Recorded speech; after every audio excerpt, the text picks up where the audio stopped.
Yes, who is it?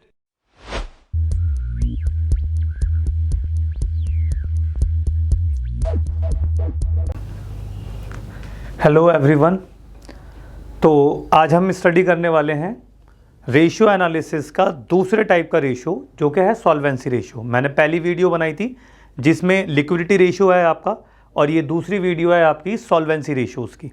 Solvency ratio जैसे कि name से सजेशन है आपका कि ये दिखाता है कि फर्म कितनी सॉल्वेंट है, कि फर्म अपनी लाइबिलिटीज़ की इजीली पेमेंट कर सकती है या नहीं कर सकती है, लॉन्ग टर्म लाइबिलिटीज़ की, कि फर्म के पास इतनी हैसियत है कि फर्म अपनी लॉन्ग टर्म लाइबिलिटीज़ को टाइम पे पेड कर सकती है नहीं। वो सॉल्वेंसी रेशियो आपको जो है वो शो कर सकता है कि कर्ज़ों की पेमेंट टाइम पर हो जाएगी नहीं हो जाएगी आपकी। तो यहाँ पर हम 3 रेशियो लेते हैं, डेब equity, total assets to debt ratio और एक प्रोप्राइटरी रेशियो। देखिए ये 2 रेशियो अल्ट्रा ईजी रेशियोज़ हैं, इनका और कोई नाम भी नहीं है। डेब इक्विटी रेशियो नाम से ही पता चल रहा है इनका फॉर्मूला क्या होगा, डेब अपॉन इक्विटी। डेब अपॉन इक्विटी, डेब का मतलब यहां पर लॉन्ग टर्म डेब है। याद रखना पूरे चैप्टर के अंदर, बल्कि इस पूरी बुक के अंदर जहां भी ये डेब बोलेंगे, डेब मतलब लॉन्ग टर्म डेब है। ठीक है, जैसे मैंने आपको बताया था टोटल डेब जो होता है वो नॉन करंट लायबिलिटी और करंट लायबिलिटी को मिलाकर आता है, लेकिन यहां पर इसका मतलब टोटल डेब नहीं है, डेब मीन्स लॉन्ग टर्म डेब। और इक्विटी अपना पैसा, और अपने पैसे को क्या कहते हैं, शेयर होल्डर्स फंड। तो इसका फॉर्मूला हो गया long term debt upon share holders fund. दूसरा नेम से पता चल रहा है इसका formula total assets to debt ratio, मतलब टोटल एसेट्स ऊपर और लॉन्ग टर्म डेब नीचे, ये आ गया आपका। तीसरा रेशियो होता है प्रोप्राइटरी रेशियो। प्रोप्राइटरी रेशियो का मतलब यह है कि आप कंपनी में कितने की ओनरशिप रखाते हो, मतलब जो शेयर होल्डर्स हैं उनका कितना पोजीशन है, कितने % पोजीशन उनका पास है। मान लीजिए कंपनी के टोटल एसेट्स हैं 1 करोड़ और शेयर होल्डर्स का जो शेयर होल्डर्स फंड है वो है आपका 70 लाख, इसका मतलब 70% आपके अपने हैं। वही चीज़ यहाँ शो करता है, शेयर होल्डर्स फंड को ओवरऑल एसेट से कंपेयर करते हो आप, तो share holders fund upon total assets. अब देखो इन तीनों रेशियोज को याद करने का सबसे आसान तरीका, इसके नेम से पता चल रहा है long term debt upon share holders fund, इसके नेम से पता चल रहा है total assets upon long term debt. अब अगर इस रेशियो में आपको कंफ्यूजन हो भी जाए कि शेयर होल्डर फंड को या टोटल एसेट्स को कहाँ रखना है, तो एक बात याद रखना, इन तीनों को अलट पलट करना है बस खाली आपको इनके रेशियोज के अंदर। देखिए लॉन्ग टर्म डेब यहाँ ऊपर है न्यूमिनेटर, यहाँ देखिए लॉन्ग टर्म डेब डिनोमिनेटर बन गया। ये देखिए शेयर होल्डर फंड यहाँ डिनोमिनेटर है, इसमें देखिए शेयर होल्डर फंड न्यूमिनेटर बन गया, और यहाँ देखिए आपका टोटल एसेट्स न्यूमिनेटर है तो यहाँ टोटल एसेट्स डिनोमिनेटर है। बताने का मतलब है 3 ही फिगर्स हैं, टोटल एसेट्स, लॉन्ग टर्म डेब और शेयर होल्डर फंड। एक जगह न्यूमिनेटर है और दूसरी जगह वो डिनोमिनेटर है। इस तरीके से आपको इसके रेशियोज याद रख लेने। ठीक है, अब यहाँ पर इसी को एक्सप्लेन करने के लिए मैंने एक एग्जाम्पल लिया अपने पास से, आप इसको देखिए। फॉर एग्जाम्पल ये मैंने एकदम डिफिकल्ट वाला लिया है सबसे, कि जिसके अंदर आपको जो है वो इससे ज़्यादा डिफिकल्ट नहीं हो सकती आपकी जो वैल्यूज़ होंगी। एक है कैपिटल एम्प्लॉयड, पहले मैं कैपिटल एम्प्लॉयड क्लियर कर दूं। नाम से पता चल रहा कैपिटल एम्प्लॉयड, कंपनी ने कितना पैसा लगा रखा है। तो देखो एक बात बताऊं, करंट लाइबिलिटीज़ को नहीं गिनते हैं क्योंकि करंट लाइबिलिटीज़ की पेमेंट तो हम 2-3 महीने में कर देंगे। तो ये आपकी कंपनी का एक तरीके से एम्प्लॉयड पैसा नहीं है, कैपिटल नहीं है आपकी। कैपिटल एम्प्लॉयड के अंदर 2 चीज़ें कंसिडर करी जाती हैं, शेयर होल्डर फंड और एक आपका नॉन करंट लाइबिलिटी। इन दोनों को मिलाकर, मतलब एक तो लंबे टाइम का उधार और एक शेयर होल्डर्स का पैसा, इन दोनों को मिलाकर हम कैपिटल एम्प्लॉयड बोलते हैं। याद रखना ये बात, शेयर होल्डर फंड और प्लस लॉन्ग टर्म डेब, इन्हें मिलाकर, लॉन्ग टर्म डेब इन्हें मिलाकर जो आप बोलोगे वो कैपिटल एम्प्लॉयड कहलाएगी आपकी। अब देखिए क्वेश्चन में आपको कैपिटल एम्प्लॉयड गिवन है, वर्किंग कैपिटल गिवन है, टोटल डेब गिवन है और एक करंट एसेट्स गिवन है। अब आपको इससे ये तीनों की तीनों रेशियोज जो है वो कैलकुलेट करने। तो जैसे कि मैंने प्रीवियस वीडियो में भी बताया था लिक्विडिटी वाली, अगर आपने नहीं देखी हो तो आप पहले वो देख लो, उसके अंदर मैंने इसी चीज़ को क्लियर करा है। बैलेंस शीट के अंदर एक आपका नॉन करंट एसेट्स होते हैं, एक करंट एसेट्स, एसेट साइड में बस 2 ही होती है कैटेगरी, और लाइबिलिटी के अंदर शेयर होल्डर फंड अपना पैसा, लॉन्ग टर्म डेब उधार लिया हुआ लंबे टाइम का मोर देन अ ईयर, और current liability less than a year. ये दोनों के दोनों है डेब ही आपके, टोटल डेब कहते हैं इसे। अब देखिए इनकी वैल्यूज पुट करते हैं हम, यहाँ चेक करिए आप। जैसे कि वर्किंग कैपिटल है, तो वर्किंग कैपिटल का फॉर्मूला क्या होता है, वर्किंग कैपिटल होती है आपकी working capital current assets minus current liability. अब देखो करंट एसेट्स गिवन है, वर्किंग कैपिटल गिवन है, इसकी वैल्यू पुट करी हमने 200 करंट एसेट्स 300 तो माइनस करंट लायबिलिटी, तो यहाँ से current liability is equal to 300 minus 200, तो वो आ गई निकल के 100।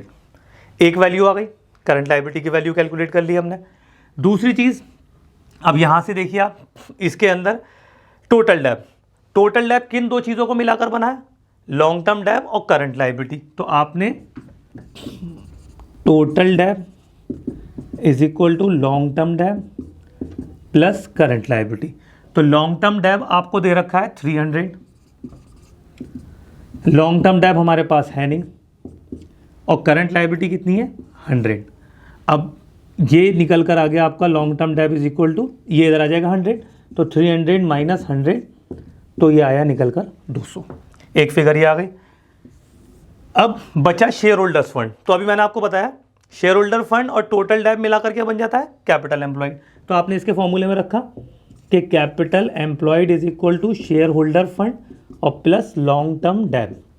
तो कैपिटल एम्प्लॉयड है हमारे पास 500, लॉन्ग टर्म डेब्ट हम निकाल ही चुके हैं, तो यहाँ से हमने शेयर होल्डर फंड कैलकुलेट कर लिया। तो शेयर होल्डर फंड हमारे पास निकल कर आ गया 500 माइनस 200 मतलब के 300। अब देखें, आप ये वाली वैल्यूज़ अगर यहाँ रखेंगे आपकी सारी की सारी फिगर्स निकल कर आ जाएंगी। शेयर होल्डर फंड आ गई 300, लॉन्ग टर्म डेब्ट कितनी कैलकुलेट करी थी हमने 200, ठीक है। करंट लायबिलिटीज़ कितनी कैलकुलेट करी थी 100, और करंट एसेट्स गिवन थे हमें कितने 300। अब यहाँ से देखिए आप, ये टोटल हुआ कितना 800, जब ये 800 तो जाहिर सी बात है ये भी 800। अब 800 में से 300 माइनस करेंगे तो ये कितनी वैल्यू हो गई 500। हो गया जादू। अब ये सब सारी वैल्यूज़ आपके पास निकल कर आ गई, आप फॉर्मूले में पुट कर सकते हो। जैसे लॉन्ग टर्म डेब्ट अपॉन शेयर होल्डर फंड, तो लॉन्ग टर्म डेब्ट कितना है 200 और शेयर होल्डर फंड कितना है 300। तो ये जब आप कैलकुलेट करोगे तो ये हो जाएगा 0.67:1। ऐसे ये है total assets upon long term डेब्ट। तो टोटल एसेट्स कितना है 800 और लॉन्ग टर्म डेब्ट कितना था 200, तो ये आया 4:1। और फिर यहाँ पर आपका शेयर होल्डर फंड मतलब 300 अपॉन टोटल एसेट्स कितना था 800, तो इसके इससे डिवाइड कर देंगे, ये आंसर निकल कर आ जाएगा आपका, ठीक है ना। ये आपकी वैल्यूज जो है वो इसके हिसाब से आ गई। अब बात आती है इंटरेस्ट कवरेज रेशियो, ठीक है ना। इंटरेस्ट कवरेज रेशियो, इसका फॉर्मूला होता है profit before interest and tax upon interest. अब मैं आपको क्लियर कर दूं, सबसे पहली बात यहाँ पर इसकी वैल्यूज ले लेते हैं हम। देखो, profit before interest and tax, इसे ध्यान से समझना। ये टॉपिक आपका बिजनेस वाली बुक में जो फाइनेंशियल मैनेजमेंट का चैप्टर है ये उसमें भी है, ट्रेडिंग ऑन इक्विटी के अंदर जो है वो इसको बताया गया है। फिर आप आगे जब पढ़ेंगे बीकॉम वगैरह के अंदर तो वहाँ ये बेसिक सी चीज़ है, कंपनी अगर कोई भी एनालिसिस करती है तो ये चीज़ आपको पता होनी चाहिए।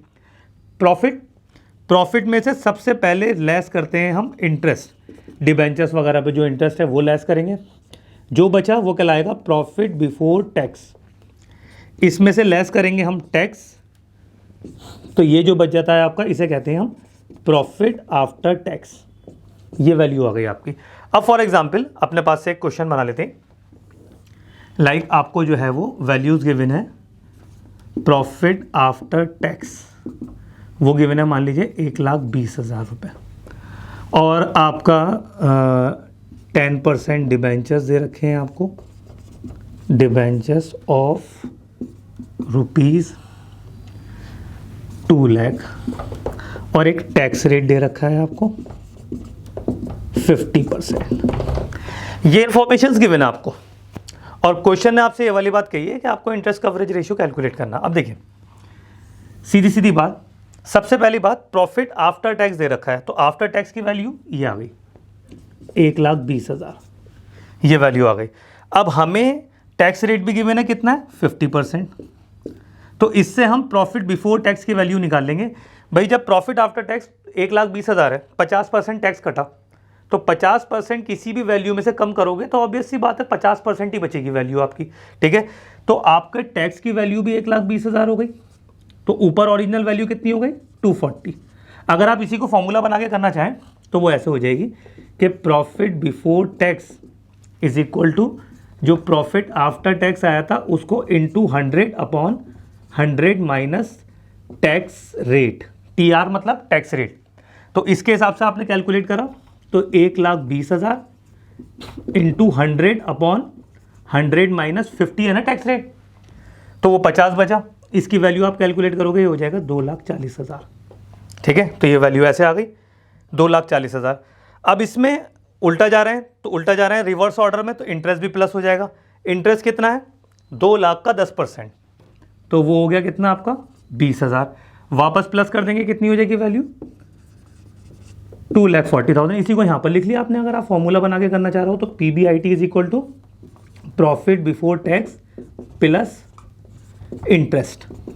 तो प्रॉफिट बिफोर टैक्स आया था 2,40,000 प्लस इंटरेस्ट है 20,000, तो टोटल कितना हो गया 2,60,000। अच्छा, ये 2,60,000 हो गया, ये 2,60,000 की वैल्यू आ गई। अब फॉर्मूले में पुट कर दो, profit before interest and tax कितना हो गया 260 अपॉन इंटरेस्ट कितना है आपका 20,000, तो 2,60,000 अपॉन 20,000, तो ये आ गया आपका 13 टाइम्स। ये वाला रेशियो टाइम्स में लिखते हैं हम, ये रेशियो टाइम्स में है। अच्छा, एक बात बता दूं, इंटरेस्ट कवरेज रेशियो ये दिखाता है कि कंपनी कितना रिस्क फ्री काम कर रही है।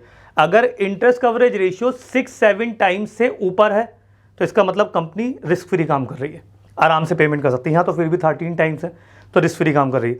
अगर हाँ 6-7 टाइम्स से कम है, 2 टाइम्स 3 टाइम्स, तो इसका मतलब कंपनी रिस्की काम कर रही है। बाई चांस अगर लॉस हो गया, लॉकडाउन लग गया, कुछ हो गया आपका, तो कंपनी पेमेंट नहीं कर पाएगी अपने इंटरेस्ट की, तो वो रिस्की सिचुएशन है ना। याद रखना है, वाइवा में क्वेश्चंस पूछे जाते हैं ये वाले। ठीक है। अच्छा, एक डेब इक्विटी रेशियो, इसका स्टैंडर्ड रेशियो 0.5:1 बोला जाता है। 0.5:1 का मतलब ये डेब हमारा आधा होना चाहिए इक्विटी के हिसाब से। ठीक है ना, जैसे यहाँ पर हमारा 0.67:1 है, तो इसको गुड कंसिडर करा जाएगा। 0.5 से कम है तो आपका जो है वो रिस्की हो जाएगी आपकी सिचुएशन उसमें।